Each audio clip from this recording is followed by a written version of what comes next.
और जितना जल्दी इन्हें घर से विदा कर दे उतना अच्छा है। कल से आनंद की पढ़ाई लिखाई बंद। पर बापू, इसमें मेरी क्या गलती है? आप मुझे पढ़ाई करने क्यों नहीं देते? तेरी गलती है कि तू एक लड़की है। लड़का होती तो क्या बापू? लड़का होती तो क्या? ए लड़की, ज्यादा जबान ना चला, नहीं तो जबान हलक से खींचकर बाहर निकाल दूंगा। बापू, मैं पढ़ लिख कर कुछ बनना चाहती हूँ। मेरी पढ़ाई ना रोको बापू। आनंदी, तुझे पढ़ना है तो पढ़, लेकिन सारी उम्र बाप की छाती पर यूं बोझ बनकर ना बैठ। पर बापू, अभी तो मेरी उम्र पढ़ाई लिखाई की है। मुझे पढ़ लिख कर डॉक्टर बनना है। पढ़ाई पढ़ाई पढ़ाई, आज तो तेरी इन किताबों का काम तमाम करके ही छोड़ूंगा। ये ले। नहीं बापू, मत छोड़ो बापू। मत छोड़ी। नहीं बापू, नहीं। बापू, ये तुमने क्या किया? तुमने मेरी इन किताबों को ही नहीं फाड़ा बापू, मेरी किस्मत फाड़ दी, मेरी किस्मत। ये कॉपी किताबें ना सिर्फ छोरों के हाथ में अच्छी लगती है, लड़कियों के हाथ में तो सिर्फ मेहंदी अच्छी लगती है, मेहंदी। पर बापू, मैं लड़की हूँ तो क्या हुआ? लड़का और लड़की तो हमारी दोनों आंखों के समान होते हैं। चुप कर आनंदी, और यह एहसान मान कि अब तक जिंदा है तू। कहीं बचपन में गला दबाकर मार दिया होता तो यह तेरी बकबक नहीं सुननी पड़ती आज। पर बापू, मुझे चूल्हा जलाना अच्छा ना लगे है। देख छोरी, जितना जल्दी हो तू चूल्हा जलाना सीख ले, उतना ही अच्छा है तेरे लिए। और हाँ, तेरा ब्याह तो होगा, वो भी कल के कल। अबला जीवन है तुम्हारी यही कहानी। आंचल में है दूध और आंखों में है पानी। मुझे माफ कर दे बेटी, तेरे बापू के जिद के आगे मेरी एक न चलेगी। माफ कर दे बेटी, मुझे माफ कर दे। इस प्रकार मात्र 9 वर्ष की छोटी उम्र में आनंदी का विवाह गोपाल राव जोशी से हो गया। बाल विवाह एक सामाजिक कुरीति है और इस कुप्रथा का शिकार होना पड़ा आनंदी को। 5 वर्ष बाद आनंदी 14 साल की हो गई है। उसके घर एक शिशु ने जन्म लिया है। देखते हैं आगे क्या हो। देखिए ना, इसे क्या हो गया है? इसका माथा तो अंगार की तरह तप रहा है। इसे तो बहुत तेज बुखार है। आप बिना कुछ भी बोलते हैं। दीजिए मुझे। माधव, जल्दी से वैद्य जी को बुला के लाओ। जी, अभी बुला के लाता हूँ। ये तुम क्या कर रही हो आनंदी? भगवान की विभूति लगा रही हूँ। बस करो आनंदी, ये सब अंधविश्वास है। अरे आप यकीन तो कीजिए, भगवान की कृपा से इसका माथा ठंडा हो रहा है और बुखार भी उतर गया है ना बाबू? देखिए, दीजिए मुझे। उठो बाबू, आंखें खोलो, तुम्हें तुम्हारी माँ बुला रही है। आंखें खोलो, देखिए ना इसे क्या हो गया है। आंखें भी नहीं खोल रहा। आंखें खोलो बेटा। आप चुप क्यों है? आंखें खोलो बेटा, आंखें खोलो। आनंदी, हमारा बेटा कभी आंखें नहीं खोलेगा। नहीं, ऐसा नहीं हो सकता। मेरे बेटे को मुझसे कोई नहीं छीन सकता, कोई नहीं छीन सकता। पागल मत बनो आनंदी। माधव,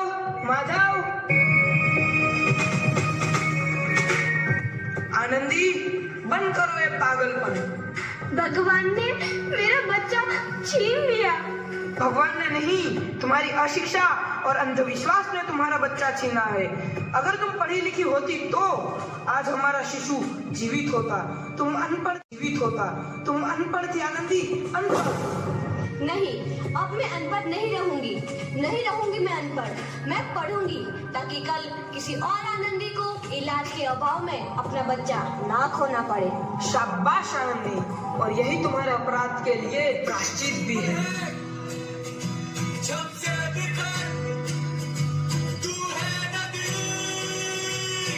आनंदी, तुम्हारी 12वीं का परिणाम आ गया है। तुमने पूरे कॉलेज में प्रथम स्थान अर्जित किया है। आनंदी, तुम्हारी मेहनत रंग लाई है। तुम्हें शिक्षा वृत्ति मिली है।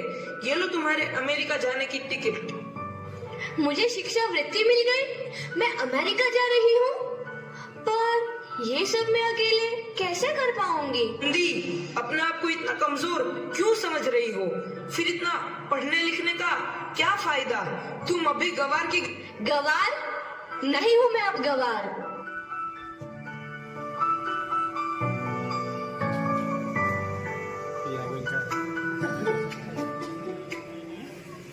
तो इस प्रकार 7 अप्रैल 1883 को आनंदी अमेरिका के पेंसिल्वेनिया के लिए रवाना हुई और 3 साल बाद उन्होंने डॉक्टर ऑफ मेडिसिन की उपाधि प्राप्त कर ली। इधर आनंदी के पिता की तबीयत बहुत खराब है। आगे क्या होता है देखते हैं। लगता है अब मेरे जाने का समय आ चुका है।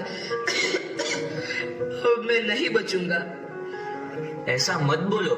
शहर के सिटी हॉस्पिटल में अमेरिका से डिग्री लेकर कोई बड़ा डॉक्टर आया है। एक बार वहाँ चलकर दिखा लेते हैं। हाँ, सही बोला भैया। कम से कम दिल को तसल्ली तो मिल जाएगी। हाँ हाँ, चलो चलो जल्दी हॉस्पिटल चलते हैं।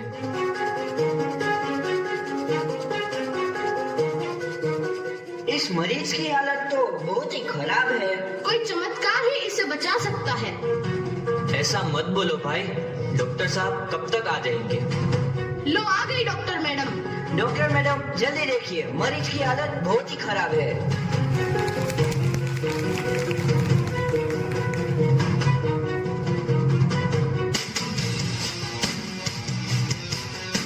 अब आप बिल्कुल ठीक हैं। मौत के मुंह से आपको बचाया है डॉक्टर मैडम ने। डॉक्टर साहब ने मुझे बचा लिया। मुझे मिलना है डॉक्टर साहब से। डॉक्टर साहब नहीं, डॉक्टर मैडम बोलो। डॉक्टर मैडम, उन्होंने ही तुम्हें जीवन दान दिया है। लो आ गई डॉक्टर मैडम, मिल लो उनसे। डॉक्टर मैडम, आपका बहुत बहुत धन्यवाद। आपने मेरी जान बचाई। इसके बदले में मैं गरीब भला आपको क्या दे सकता हूँ? वचन चाहिए मुझे कि कभी ये नहीं कहोगे कि लड़कियाँ कुछ नहीं कर सकती। वचन? ये कैसा वचन? अरे श्यामलाल, तुमने पहचाना नहीं? तुम्हारी बेटी आनंदी। आनंदी? मेरी बेटी आनंदी डॉक्टर? हाँ बापू, वही आनंदी जिसके लिए बचपन में तूने चूल्हा और दुल्हा के अलावा कुछ नहीं सोचा था। आनंदी, आनंदी मेरी बेटी, मुझे माफ कर दे। मैं तेरा गुनहगार हूँ बेटी। नहीं नहीं बापू, वही आनंदी जिसके हाथ पीले करके तुम उसकी सारी जिंदगी काला कर देना चाहते थे। माफ कर दे मुझे मेरी बच्ची, माफ कर दे। मैं तेरा अपराधी हूँ मेरी बच्ची, माफ कर दे। नहीं बापू, मैंने तो तेरा एहसान चुकाया है। याद है ना अपना एहसान जो बचपन में तुमने मुझ पर किया था? ताने सुना सुना कर जीते जी मार डाला था मुझको। अब बोल, और किस किस को मारेगा? आनंदी बेटी, मुझे माफ कर दे मेरी बच्ची। मैं तेरा गुनहगार हूँ। बापू, आपने ही तो बोला था किताबें सिर्फ बेटों के हाथ में अच्छी लगती है, बेटियों के हाथ में तो सिर्फ मेहंदी। बेटों और बेटियों में फर्क करना तो आंखों में फर्क करने समान है। एक का पढ़ना और दूसरे का ना पढ़ना सामाजिक अंधकार है बापू, सामाजिक अंधकार। उपकार मांगता हूँ मैं तुझ जैसी बेटी का, जिसने सारी उम्र मुझसे कुछ ना मांगा तो सिर्फ बराबरी का दर्जा। वरना सच तो यह है कि मैं तेरी माफी के लायक भी ना हूँ। मुझ जैसा बाप तेरी बराबरी कर सके उसके मैं लायक भी ना हूँ मेरी बेटी, मैं लायक भी ना हूँ। अपने बापू को क्या माफ नहीं करोगी आनंदी? माफ कर दो आनंदी, माफ कर दो। सुबह का भूला यदि शाम को घर लौट आए तो उसे भूला नहीं कहते। बापू, तो इस प्रकार आनंदीबाई जोशी ने अपनी मेहनत और अटूट इरादे से न केवल भारत की पहली महिला डॉक्टर बनी, बल्कि आगे चल के उन लड़कियों के लिए सुनहरा रास्ता दिखा गई जो जीवन में कुछ करना चाहती थी।